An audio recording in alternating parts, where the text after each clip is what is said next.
Back to my channel. तर चला आज आपण कपाटाची क्लिनिंग करूया आणि सोबत काही टिप्ससुद्धा बघूया क्लिनिंगच्या। तर बघा अस्ताव्यस्त झालेलं आहे इकडून तिकडून दोन्ही बाजूनी, कारण आवरायला वेळच मिळत नाही आहे।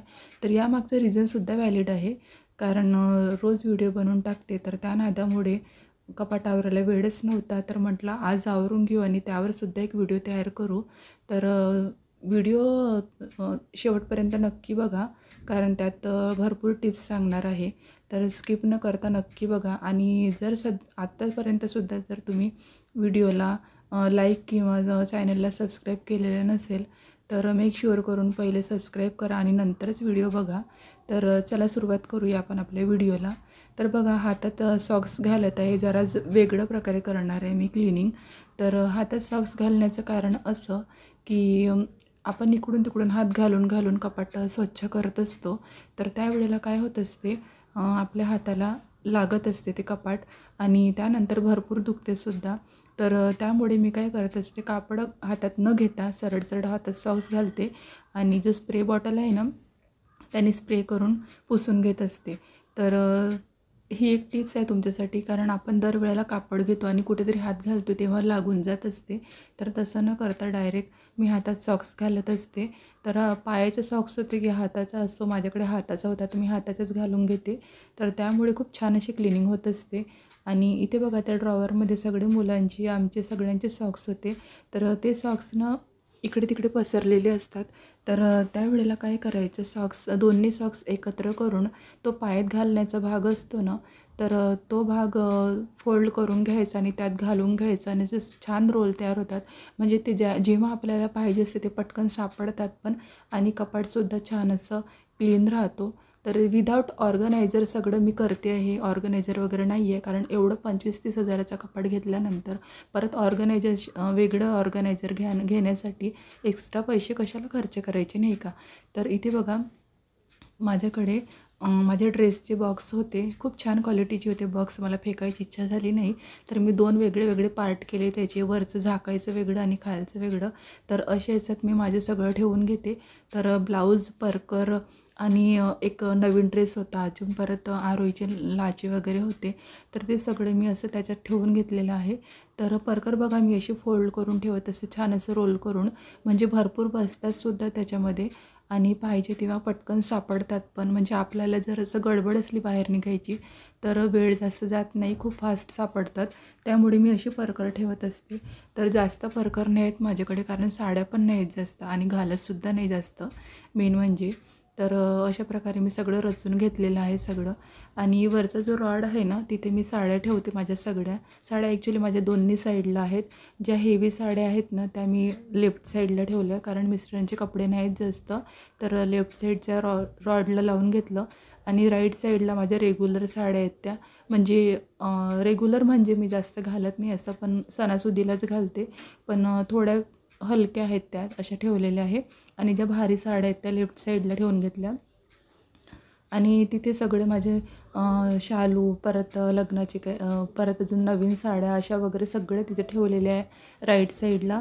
आणि मुलांचे नवीन कपडे आणि परत खालचं जो सेक्शन आहे ना तर तिथे मी एकच कप्पा आहे माझा फक्त आणि बाकीचे सगळं मुलांचं आहे। तर तिथे ना स्वेटर वगैरे सगळं ठेवलेले आहे आणि परत रोज घालण्याचे कपडे वगैरे मुलांचे, तर कितीही जागा असू द्या मुलांच्या कपड्यांना जागा कमीच पडते। तर इथे बघा स्कूलचे ड्रेस ठेवलेले आहेत त्यांचे, म्हणजे जेव्हा वॉश करते ना तेव्हा मी कपाटात ठेवते, अदरवाईज रोज स्कूलमधून आलेले कपडे मी कपाटात ठेवत नाही, कारण त्याला घामाचा वगैरे वास असतो। तर मी त्याला हवेतच असं ठेवत असते आणि रात्री मग मी त्याला घड्या घालून वॉशिंग मशीनवर वगैरे वर ठेवत असते, म्हणजे त्यांना दुसऱ्या दिवशी सकाळी परत लागत असते। तर अशा प्रकारे कपाटात घालत नाही मी घामाचे वगैरे कपडे। तर इथे बघा वरचे तिथले कपाट वगैरे तिथले कपडे रचून झाले।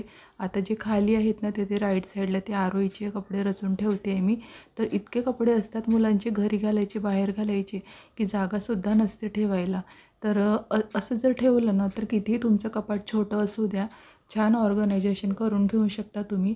आणि जागासुद्धा भरपूर उरत असते. तर सुरुवातीला बघा मी असेच ठेवलेले होते कपडे फक्त मोठ्या घड्या घालून, तर जागाच पुरत नव्हती.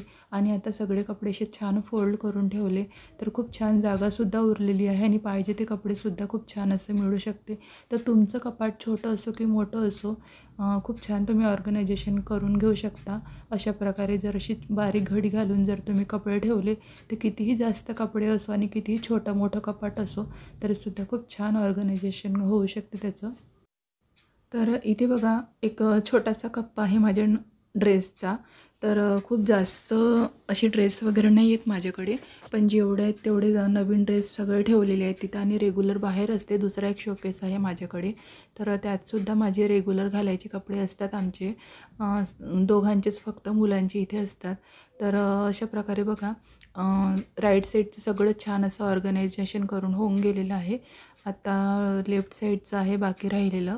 तर तिकडेसुद्धा असंच पसारा करून ठेवला आहे सगळा, कारण रोज मुलांचा हात लागतो आणि मुलांचा हात लागल्यानंतर सगळं अस्ताव्यस्त असते इकडे तिकडे. आणि आपल्याला जेव्हा आवरायला वेळ मिळत नसतो त्यावेळेला त्या कपाटाची काय हालत असते तुम्हाला माहितीच असणार. ज्यांच्या घरात लहान मुलं आहे त्यांना माहिती असेल की किती ताण असतो कामाचा आणि किती पसारा असतो मुलांचा. तर असो, त्यानंतर बघा इथे वरचा जो रॉड आहे तिथे मिस्टरांचे कपडे आहेत सगळे ठेवलेले. आणि परत माझ्या थोड्या साड्या आहेत भारीवाल्या, कारण त्या साईडचं रॉड होतं ते जरा झुकलेलं होतं भारामुळे, त्यामुळे मी इकडे ठेवून घेतलेलं आहे. आणि वरचं सगळं आवरून घेतलं छान असं. आणि आत्ता इथे आरोहीचे बघा नवीन लाचा वन पीस वगैरे होते, तर ते मी इथे ठेवते. आणि असं छान रचून झाल्यानंतरसुद्धा पुढं पुढं बघा किती छान अशी जागा उरलेली आहे. आणि मी कसं बरेच दिवस झाले आवरलं नव्हतं, त्यामुळे ना खूप जास्त असं खराब झालेलं होतं. आणि आत्ता छान असं पुसून वगैरे पुसून आवरते तर खूप सुंदर दिसत आहे ते. आणि सगळ्यात खाली बघा मुलांचे सगळे सॉफ्ट टॉईज ठेवलेले आहे. तर मुलं तर दोघंच आहेत, पण सॉफ्ट टॉईज ते इतके झालेले आहे घरात की काय सांगायचं.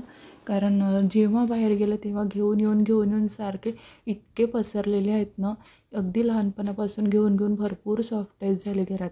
आणि मी आवरून जरा दमलेली होती, तर आरोही बोलली मम्मी मी मदत करते, आणि अशी थोडीशी हेल्प मिळत असते मला तिच्याकडून. खूप आनंद होतो त्यावेळेला. तर बघा अशा प्रकारे छान असं ऑर्गनाईज करून झालेलं आहे अगदी कपाट. तर कसं वाटलं मला कमेंटमध्ये नक्की सांगा. आणि थोड्या टिप्स पण सांगितलेल्या आहेत तर त्यासुद्धा नक्की फॉलो करा. तर अशा प्रकारे मी आज थोडी कपाटाची क्लिनिंग करून घेतलेली आहे. आणि छोट्या कपाटातसुद्धा तुम्ही कसं ऑर्गनाईज करू शकता ते सुद्धा सांगितलेलं आहे. तर इथे बघा सॉफ्ट टॉयज सगळे आरोहीने आवरून घेतले. आणि तिला माहिती आहे की व्हिडिओ सुरू आहे त्यामुळे पाठीमागे ती पलटून बघत नाही आहे. आणि तरीसुद्धा खूप छान असं आवरून घेतलं आहे तिने. इतकं तिला जमत नाही, पण तरीसुद्धा तिला वाटत असते की चला थोडं मदत करायला पाहिजे मम्मीला. आणि तिला पण एक लाईक करा आणि बाय करा सगळ्यांनी तिला, कारण खूप छान अशी मदत केली आहे तिने माझी छोटीशी अगदी.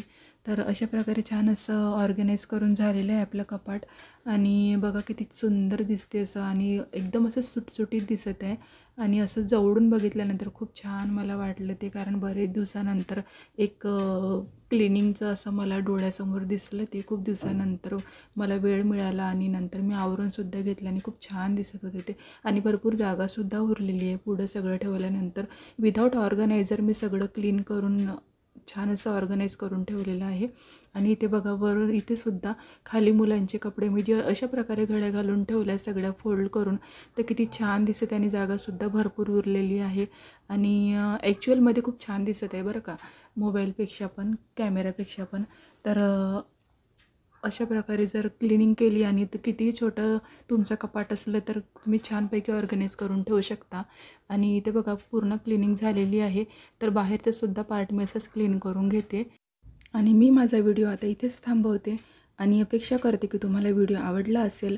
जर आवडला असेल तर लाईक करा आणि चॅनलवर जर नवीन असाल तर प्लीज सबस्क्राईब करा. भेटूयात आपण आपल्या नवीन अशा छान इंटरेस्टिंग व्हिडिओमध्ये. तेव्हापर्यंत take care friends and bye.